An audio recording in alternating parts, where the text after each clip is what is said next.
Welcome to Freshwater Ministries. Hold that thought. I'll be right back. What? How many people got saved at your church Sunday night? Let's start there. This shuts the conversation down, y'all. Don't argue with nobody. Just ask them. How many people got saved at your church Sunday? No, I'm not. No.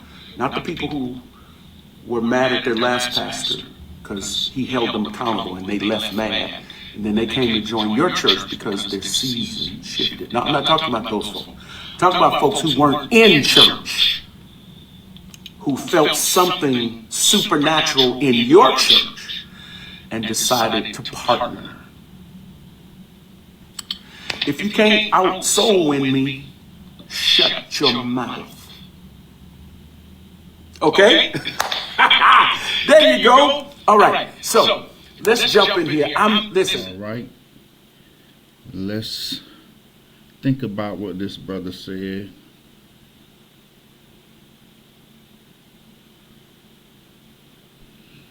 Ain't y'all tired of the pride right directly in our face?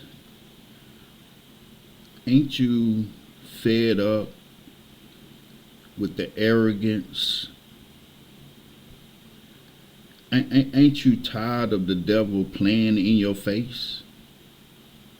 When I grew up, you couldn't play in nobody's face.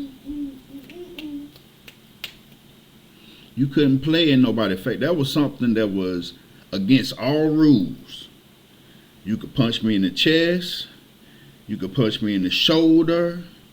You could trip me as I walk past you, and I could fall and hurt myself.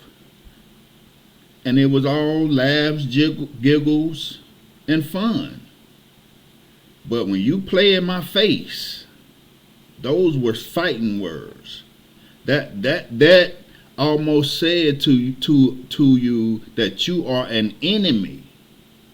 But we let these preachers just play in our faces.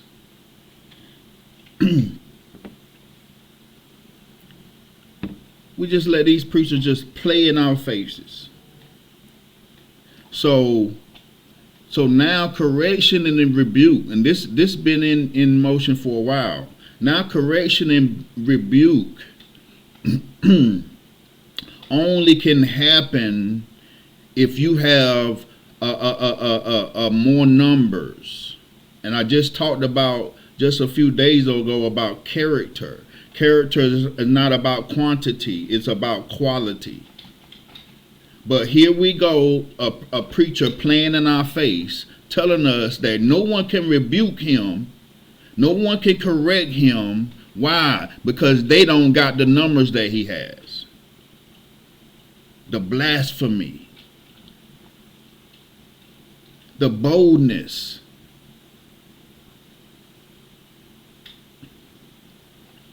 So now we have to meet the criteria of numbers and fame and clout in order for a preacher, a man or woman of God to be corrected. So the preachers are basically saying, if you don't have the worldly influence that I have, you cannot correct me.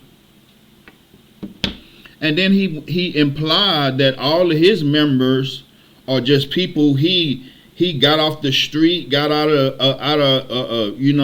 from out of the muck and mire, and everybody got saved under his ministry. That's what he implied. He said not y'all members that that went from one church and came to your church, said their season was up.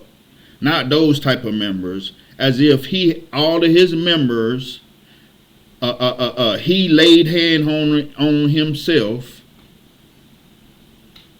Y'all, do y'all see these people play in y'all face? Come on, y'all. We got to say something. And then the brother starts talking about the supernatural. Oh my God. This brother starts to talk about the supernatural. Let me go here first. Because he said, until you can out-soul win me, right? Until you can out-soul win me, you can't say nothing to me. Look at the pride and the piousness. Do y'all see it? They playing in your face. They letting you know which side they're on. He said, if you don't out-soul win me, that could be a good lyric in one of his songs, but it's dung when it comes to the gospel. But this brother starts to talk about the supernatural. The supernatural.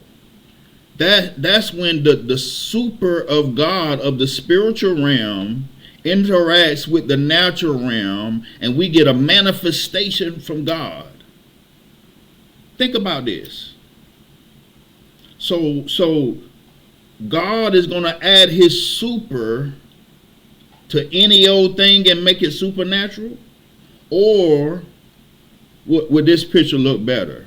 God added his super to a willing and trusted vessel, and he creates a supernatural thing that happens in the earth. Allow God to separate the wheat from the tare. That's all he's doing. Let's just allow him to separate the wheat from the tare. But when people tell you who they are, when people show you who they are with their actions, with their words, with their lifestyle, when they tell you who they are, we have to act accordingly. Am I right? Add the world, and God is going to add his super to the world. No, he's going to add his super to a ready and willing vessel. Come on, y'all. We could do better than this. Peace out. This Freshwater Ministries back at you again. Like, subscribe, and share. I'm trying to get my first 500 followers. Y'all can help me out. Go ahead and like, share, and subscribe right now as you listen to this video. All right. Peace out.